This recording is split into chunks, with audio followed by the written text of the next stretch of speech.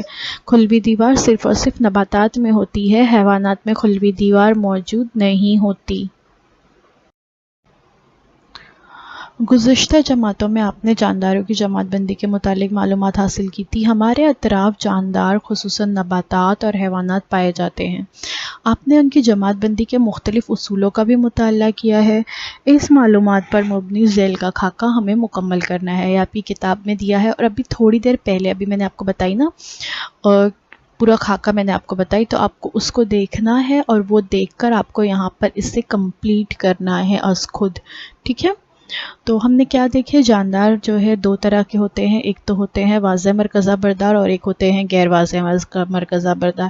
واضح مرکزہ بردار میں پھر کثیر کھلوی جاندار ہے اور یک کھلوی جاندار ہے، اور اس میں عالم کون سے ہے، عالم منیرا ہے، عالم پروٹسٹا ہے، تو یہ آپ کو دیکھ کر کمپلیٹ کرنا ہے۔ ابھی میں نے پچھلی سلائیڈ میں یہ آپ کو بتائی، تو وہ دیکھیے اور اپنے کتاب میں سے مکمل کیجیے۔ نباتات کی جماعت بندی کس طرح کی گئی ہے، یہ بھی آپ لاسٹ ایئر پڑھ چکے ہیں، پچھلے سال آپ نے پڑھے تھے جماعت نہم میں، اور اگر آپ بھول گئے ہیں تو اس کا ویڈیو سٹینڈرڈ 9 کی پلے لسٹ میں میرے یوٹیوب چینل پر اویلیبل ہے، آپ وہاں سے اسے دیکھ سکتے ہیں۔ ہم نے پڑھے تھے کہ عالم نباتات کو 2 گروہ میں تقسیم کیا گیا ہے، ایک ہے زہراوی اور ایک ہے غیر زہراوی۔ زہراوی نباتات کو مزید 2 گروہ میں تقسیم کیا گیا ہے، ایک ہے کھل بیجا اور ایک ہے بند بیجا۔ کھل بیجا کو مزید 2 قسموں میں تقسیم کیا گیا ہے، یک دالہ اور 2 دالہ، جبکہ غیر زہراوی نباتات کو تقسیم کیا گیا ہے تھیلوفائٹا، برائیوفائٹا اور ٹریڈوفائٹا میں۔ یہ ہم نے لاسٹ ایئر پڑھ چکے ہیں۔ گزشتہ سال آپ نے نباتات کی جماعت بندی کا مطالعہ کیا، اس مطالعے کے ذریعے آپ کو نباتات میں تنوع سے آگاہی ہوئی، آپ کو پتہ چلا کہ ڈائیورسٹی صرف اینیملز میں نہیں بلکہ پلانٹس میں بھی کتنی ڈائیورسٹی پائی جاتی ہے، کتنے الگ الگ قسم کے نباتات پائے جاتے ہیں، اور ان کی جماعت بندی ہم نے پچھلے سال سیکھی تھی۔ آپ اپنے اطراف مختلف قسم کے حیوانات دیکھتے ہوں گے، کچھ جاندار بہت چھوٹے ہوتے ہیں تو بعض جاندار بہت بڑے ہوتے ہیں، کچھ زمین پر رہتے ہیں تو کچھ پانی میں رہتے ہیں، کچھ حیوانات رینگتے ہیں تو کچھ حیوانات پانی میں تیرتے ہیں یا ہوا میں اڑتے ہیں، کچھ حیوانات کی جلد پر سفنے ہوتے ہیں تو کچھ حیوانات کی جلد پر پر یا بال پائے جاتے ہیں۔ اس طرح کے حیوانات میں بھی بہت زیادہ تنوع دکھائی دیتا ہے۔ حال کی معلومات کے مطابق زمین پر اندازاً 7 ملین قسم کے حیوانات کا اندازہ لگایا گیا ہے۔ اس میں سے ہر جماعت کا مطالعہ کرنا ممکن نہیں ہے، لیکن اگر حیوانات میں یکسانیت اور ان کے فرق پر منحصر گروہ اور ذیلی گروہ بنائے جائیں گے تو اس لاتعداد حیوانات کا مطالعہ کرنا بہت زیادہ آسان ہو جائے گا۔ اسی لیے حیوانات کی جماعت بندی کی ضرورت پیش آئی، کیونکہ ہم اپنے اطراف میں دیکھ لیجئے نا، نباتات جو ہم نے دیکھے کتنی اقسام کے ہیں، تو ویسے ہی حیوانات کتنی اقسام کے ہوتے ہیں۔ کچھ ہم دیکھتے ہیں کہ ہمارے اطراف میں کچھ پالتو ہے، کچھ جنگلی ہے، کچھ پانی میں رہتے ہیں، کچھ ہوا میں اڑتے ہیں، کچھ زیر زمین بھی پائے جاتے ہیں، کچھ درختوں پر رہتے ہیں، کچھ نباتات کی جو جڑیں ہیں ان میں پائے جاتے ہیں، کچھ نباتات کے تنوں پر نشو نما پاتے ہیں۔ تو اس طرح کے بہت سارے حیوانات ہمارے اطراف میں موجود ہوتے ہیں، تو ان کا مطالعہ کرنے میں آسانی ہو، ان کے بارے میں معلومات حاصل کرنے میں آسانی ہو، اس لیے ان کی جماعت بندی کرنا بہت زیادہ ضروری ہے۔ تو اب دیکھتے ہیں حیوانات کی جماعت بندی کے بارے میں۔ حیوانات کی خصوصیت کی یکسانیت اور فرق پر مبنی حیوانات کے گروہ اور ذیلی گروہ تیار کرنا حیوانات کی جماعت بندی یا ان کی کلاسیفیکیشن کہلاتا ہے، اینیملز کلاسیفیکیشن کہلاتا ہے۔ ٹھیک ہے، تو آج ہم اس چیپٹر میں اینیمل کلاسیفیکیشن کے بارے میں ہی معلومات۔ حیوانات کی جماعت بندی کی تاریخ کیا ہے، پہلے یہ دیکھ لیتے ہیں، ہسٹری آف اینیمل کلاسیفیکیشن۔ مختلف ماہرین نے وقتاً فوقتاً حیوانات کی جماعت بندی کی کوشش کی ہے۔ یونانی فلسفی ارسطو نے سب سے پہلے حیوانات کی جماعت بندی کی تھی۔ انہوں نے جسمانی جسامت، عادت، مسکن جیسے موضوع پر مشتمل جماعت بندی کی تھی۔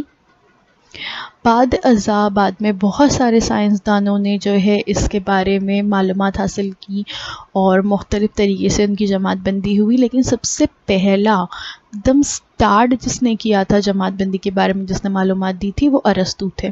بعد ازاں سائنس میں ترقی کی بدولت حوالے بدلتے گئے اور اس کے مطابق جماعت بندی کے موضوع بھی بدلتے گئے۔ ارسطو کے ذریعے کی گئی جماعت بندی کے طریقے کو ترکیبی یا مصنوعی طریقہ کہتے ہیں، ٹھیک ہے؟ تو یہ سب سے پہلی جماعت بندی کنسیڈر کی جاتی ہے۔ تھیوفرسٹس، پلینی، جان رے، لینس نے بھی جماعت بندی کے لیے ترکیبی طریقے کا سہارا لیا۔ بعد کے زمانے میں جماعت بندی کے قدرتی طریقے کا استعمال کیا گیا۔ جماعت بندی کا قدرتی طریقہ یعنی جانداروں کی جسمانی بناوٹ، ان کی خصوصیات، ان کے خلیات، کروموزومز، حیاتی کیمیائی خصوصیات جیسے موضوعات پر منحصر تھی۔ کچھ زمانے بعد ارتقائی اصولوں پر مبنی جماعت بندی عمل میں لائی گئی۔ تو دیکھیے، جماعت بندی جو آج ہم پڑھنے جا رہے ہیں وہ کچھ کسی ایک سائنسداں کی بتائی ہوئی نہیں ہے، بلکہ وقتاً فوقتاً الگ الگ سائنسدانوں نے بہت سارے الگ الگ طریقے جماعت بندی کے بتائے۔ جیسے ارسطو کا طریقہ مصنوعی طریقہ تھا، پھر اس کے بعد تھیوفرسٹ، پلینی کا طریقہ ترکیبی طریقہ تھا، اس کے بعد قدرتی طریقے کا استعمال کیا گیا، کچھ اس کے بعد کے زمانے میں ارتقائی اصولوں پر مبنی جماعت بندی کی گئی، یعنی الگ الگ طریقے جماعت بندی کے استعمال کیے گئے۔ ڈوبزینسکی اور میئر نے اس طریقے کی بنیاد پر حیوانات کی جماعت بندی کی۔ اس کے بعد کارل ووز نے بھی حیوانات کی جماعت بندی کی۔ تو ان لوگوں نے بھی جو جماعت بندی کے طریقے بتائے وہ بھی کافی مؤثر تھے۔ جماعت بندی کے اب فائدے کیا کیا ہیں؟ جانداروں کا مطالعہ کرنے میں سہولت ہوتی ہے۔ کسی گروہ کے چند حیوانات کا مطالعہ کرے تب بھی اس گروہ کے تمام حیوانات کی معلومات ہو جاتی ہے۔ حیوانات کے ارتقاء سے متعلق آگاہی ہوتی ہے۔ دیکھیے، جانداروں کا مطالعہ کرنے میں سہولت ہوتی ہے تو ہم سمجھ گئے۔ اب میرے پاس اتنا ٹائم نہیں ہے کہ 7 ملین انواع کے الگ الگ قسم کے جانور موجود ہیں تو ہم ہر ایک کے بارے میں معلومات حاصل کریں۔ اگر ہم نے ایک پرٹیکولر گروہ کے بارے میں معلومات حاصل کی، جیسے اڑنے والے جاندار، ہم نے پتہ لگایا کہ اڑنے والے جانداروں کی کیا خصوصیت ہوتی ہے۔ ہمیں پتہ ہے کہ اڑنے والے جو جاندار ہوتے ہیں ان کی ہڈیاں کھوکھلی ہوتی ہے تاکہ ان کا وزن کم رہے، اڑنے میں آسانی ہو۔ اڑنے والے جو جاندار ہوتے ہیں ان کے جسم پر پر پائے جاتے ہیں، ہے نا؟ تو وہ زیادہ تر اڑنے والے جاندار جو ہے درختوں پر اپنا گھونسلہ بناتے ہیں۔ تو یہ ہم نے چند اگر حیوانات کے بارے میں بھی معلومات حاصل کر لی اڑنے والے جاندار کے گروہ کی، تو ہمیں سمجھ میں آ گیا کہ تمام حیوانات میں یہی خصوصیات ہوگی، تو ہمیں تمام حیوانات کی معلومات مل جاتی ہے۔ حیوانات کے ارتقاء سے متعلق ہمیں آگاہی ہوتی ہے کہ حیوانات کا ارتقاء کس طرح ہوا ہوگا۔ حیوانات کی شناخت میں آسانی ہوتی ہے اور غلطی کا امکان نہیں ہوتا ہے۔ دیکھیے، جب اس طرح سے جب ہم بچوں، خاص کر اب ہمیں تو شناخت کرنا، ہم بڑے ہو گئے تو ہمیں تو پتہ ہے حیوانات کی شناخت کس طرح سے کی جائے گی، لیکن جب ہم اس طرح سے گروہ بنا لیتے ہیں کہ یہ اڑنے والے جاندار ہیں، یہ رینگنے والے جاندار ہیں، چلنے والے جاندار ہیں، تو اس طرح سے شناخت کرنے میں آسانی ہوتی ہے اور غلطی کا امکان نہیں ہوتا ہے۔ دوسرے جانداروں کے ساتھ حیوانات کے رشتے کو سمجھنے میں ہمیں مدد ملتی ہے۔ ہر حیوان کا مسکن، قدرت میں اس کا حتمی مقام سمجھنے میں مدد ملتی ہے۔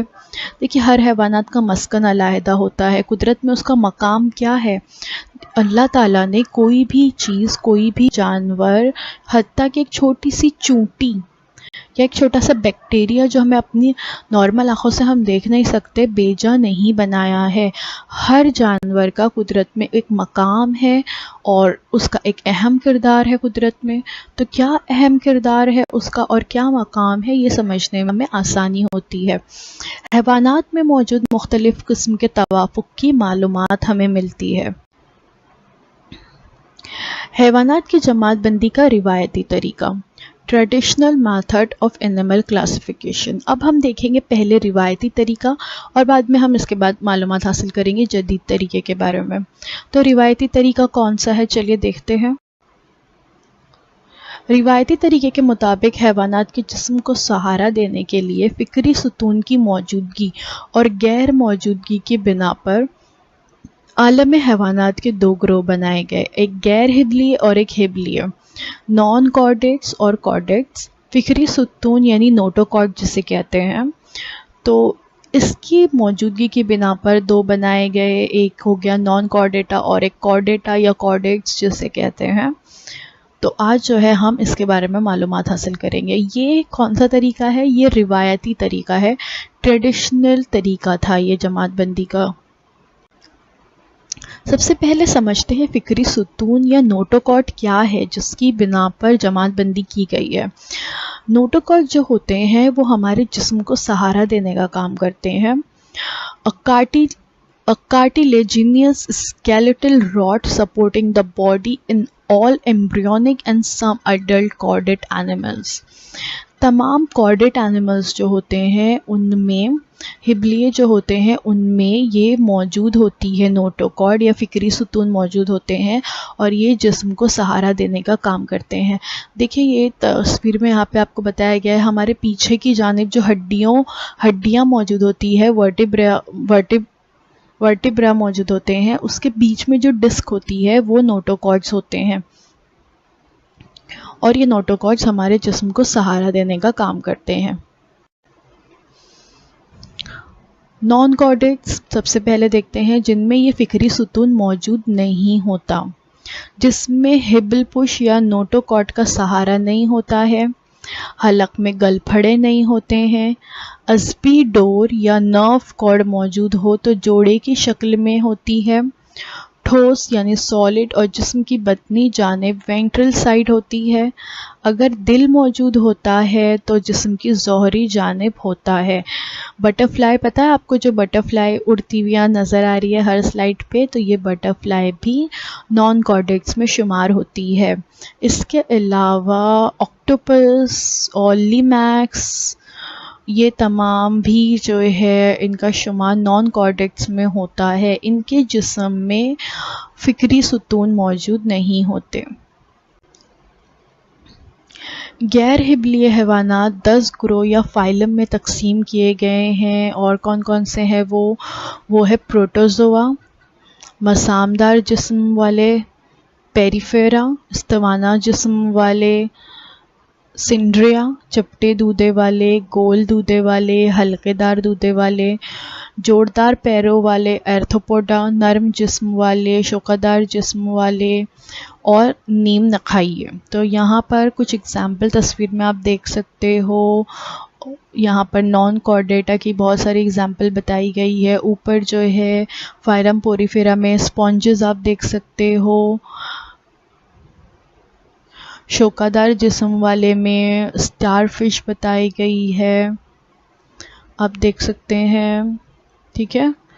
تو یہاں پر مختلف قسم کے نان کارڈیٹا بتائے گئے ہیں، غیر ہبلیے جن میں فکری ستون موجود نہیں ہوتے، ٹھیک ہے۔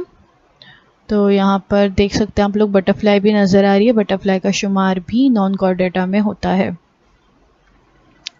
تو اس کو کتنے 10 گروہ فائلم میں تقسیم کیا گیا ہے؟ تقریباً 10 فائلم میں اس کو تقسیم کیا گیا ہے۔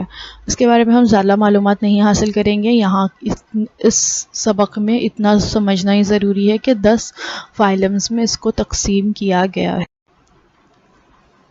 اس کے بعد دیکھتے ہیں کارڈیٹس یا ہبلیے کے بارے میں۔ ہبلیے جو حیوانات ہیں ان کی خصوصیت دی گئی ہے، کیا خصوصیت ہے؟ جسم میں فکری ستون موجود ہوتا ہے، ٹھیک ہے۔ عصبی ڈور یہاں پہ آپ کو نظر آ رہی ہے، نوٹوکارڈ موجود ہوتا ہے، ان میں سانس لینے کے لیے گل پھڑے یا پھیپھڑے ہوتے ہیں۔ عصبی ڈور جو ہوتی ہے وہ جسم کی ظہری جانب ہوتی ہے، دل جسم کے بطنی جانب ہوتا ہے۔ عصبی ڈور جسم میں پیچھے کی جانب ہوگی، دل آگے کی جانب ہوگا، اور ان میں نوٹوکارڈ موجود ہوتا ہے، عصبی ڈور موجود ہوتی ہے، ٹھیک ہے۔ تو یہ سب سے اہم خصوصیت کیا ہے کہ اس میں فکری ستون موجود ہوگا، ان میں گل پھڑے موجود ہوتے ہیں، یہ 2 اہم خصوصیات ہیں۔ ہبل پش جسم کو سہارا دینے والی لمبی ڈوری جیسی ساخت ہے جو جسم کی ظہری جانب ہوتی ہے۔ حبل پشت کیا ہوتی ہے؟ یہ جو ہوتے ہیں یہ جسم کو سہارا دینے کے لیے موجود ہوتے ہیں اور لمبی ڈوری جیسی ساخت ہوتی ہے، اور یہ ہمارے جسم میں پیچھے کی جانب ہوتی ہے۔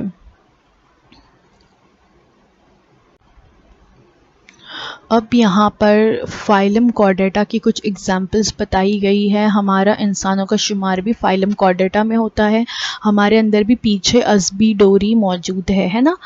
اور اس کے علاوہ شیر، ہاتھی، اڑنے والے جاندار، پانی میں رہنے والے مچھلیاں، مینڈک اور گلہری، ڈائناسورز، بندر، یہ تمام کا شمار بھی فائلم کارڈیٹا میں ہوتا ہے۔ سانپ کا شمار بھی فائلم کارڈیٹا میں ہی ہوگا۔ تمام ہبلیے حیوانات کا ایک گروہ میں شامل کیا گیا ہے، اور اس گروہ کا نام جو ہے ہبلیے رکھا گیا ہے، یا کارڈیٹا یا کارڈیکس جسے کہتے ہیں۔ گروہ ہبلیے کی 3 قسمیں جو ہے ذیلی گروہ بنائے گئے ہیں۔ ایک ہے یورو کارڈیٹا، اور ایک ہے سیفلو کارڈیٹا، اور ایک ہے ورٹیبریٹا، جن میں ریڑھ کی ہڈی موجود ہوتی ہے۔ ذیلی گروہ ریڑھ داڑ کو 6 حصوں میں تقسیم کیا گیا ہے۔ ایک ہے گول منہ والے سائکلومیٹا، سائکلوسٹومیٹا، دوسرا ہے مچھلی، تیسرا ہے جل تھلیے، اس کے بعد ہے چوتھا رینگنے والے ریپٹائلز، پھر ہے پرندے برڈز، اور پھر ہے پستانیے میملز جن میں پستانیے موجود ہوتے ہیں جس سے وہ اپنے بچوں کو دودھ پلاتے ہیں، پستان موجود ہوتے ہیں، ٹھیک ہے۔ تو یہ پھر مزید ان میں تقسیم کیا گیا ہے۔ انسان کا شمار پستانیے میں ہوتا ہے۔ سمجھ میں آیا آپ لوگوں کو؟ تو جتنے بھی ہم اپنے اطراف میں جانور زیادہ تر دیکھتے ہیں وہ تمام کارڈیٹا ہیں، کارڈیٹس ہیں۔ تو اینیمل کنگڈم، نان کارڈیٹا، کارڈیٹا۔ نان کارڈیٹا میں کچھ اگزامپل یہاں پر بتائی گئی ہے، آپ دیکھ سکتے ہو۔ پیریفیرا کی اگزامپل دی گئی ہے، تو ایرتھوپوڈا کی اگزامپل دی گئی ہے، اینیلیڈیا کی اگزامپل دی گئی ہے، تصویر میں آپ دیکھ سکتے ہیں۔ اس کے علاوہ کارڈیٹ کو اہم قسم جو ہے وہ ہے ورٹیبریٹا۔ ورٹیبریٹا کو بھی اور قسم میں تقسیم کیا گیا ہے، ایمفیبیا، اور پھر فشز، پائکسز، پھر ایوز یعنی اڑنے والے، ریپٹائلز اور میملز۔ دیکھیں یہاں پہ آپ دیکھ سکتے ہو عالم حیوانات، ذیلی عالم غیر ہبلیے۔ غیر ہبلیے کی مزید اور جماعت کون سی بنائی گئی؟ ابتدائی حیوانات، استوانہ نما جسم والے، گول دودے والے، جوڑدار پیر والے، شوکہ دار جسم والے، مسامدار جسم والے، چپٹے دودے والے، حلقہ دار دودے والے، نرم جسم والے اور نیم نخائیے۔ جبکہ ذیلی عالم ہبلیے یعنی کارڈیٹا کو بنایا گیا ہے ذیلی عائلہ ہبلیے، اس میں یورو کارڈیٹا، سیفیلو کارڈیٹا اور فکریے یعنی ورٹیبریٹا۔ ورٹیبریٹا کو مزید اور 6 جماعتوں میں تقسیم کیا گیا ہے، گول منہ والے مچھلیاں، جل تھلیے، رینگنے والے پرندے اور پستانیے یا میملز جس میں انسانوں یعنی ہمارا بھی شمار ہوتا ہے۔ تو یہ ہم نے دیکھے حیوانات کی جماعت بندی کا روایتی طریقہ، ٹریڈیشنل طریقہ، ٹھیک ہے۔ تو سبق ہمارا یہیں پہ ختم ہو گیا۔ Thank you so much for watching. نیا طریقہ یا جدید طریقہ کیا ہے وہ انشاءاللہ ہم لوگ نیکسٹ ویک میں دیکھیں گے۔ آج کے لیے بس اتنا ہی، اگلے ہفتے آپ لوگوں سے ایک نئے ٹاپک میں ملاقات ہوتی ہے۔ اللہ حافظ۔ اگر آپ کو ہمارا یہ ویڈیو اچھا لگا ہے تو پلیز ہمارے اس ویڈیو کو لائک کیجئے، ساتھ ہی ساتھ لائک کرنے کے بعد ہمارے اس ویڈیو کو سبسکرائب کیجئے۔ سبسکرائب کرنے کے بعد پریس دا بیل آئیکن، بیل کے آئیکن پہ کلک کرنا ہے تاکہ آگے آنے والے جتنے بھی ہمارے نئے ویڈیوز ہیں اس کی نوٹیفیکیشن آپ کو ملتی رہیں اور ہمارے نئے ویڈیوز آپ تک پہنچ جائیں۔ اور ساتھ ہی ساتھ اپنے ساتھیوں کے ساتھ ہمارے اس ویڈیو کو شیئر کرنا بالکل بھی نہ بھولیں۔ تو آج کے لیے بس اتنا ہی۔ Thank you so much for watching. اگلے ہفتے آپ لوگوں سے ایک نئے ویڈیو میں ملاقات ہوتی ہے۔ اللہ حافظ۔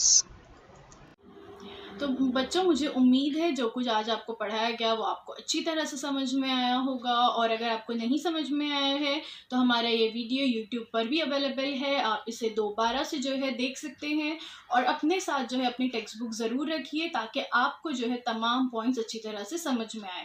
تو اب آپ لوگوں سے انشاءاللہ اگلے ہفتے ایک نئے ویڈیو میں ملاقات ہوتی ہے۔ اللہ حافظ۔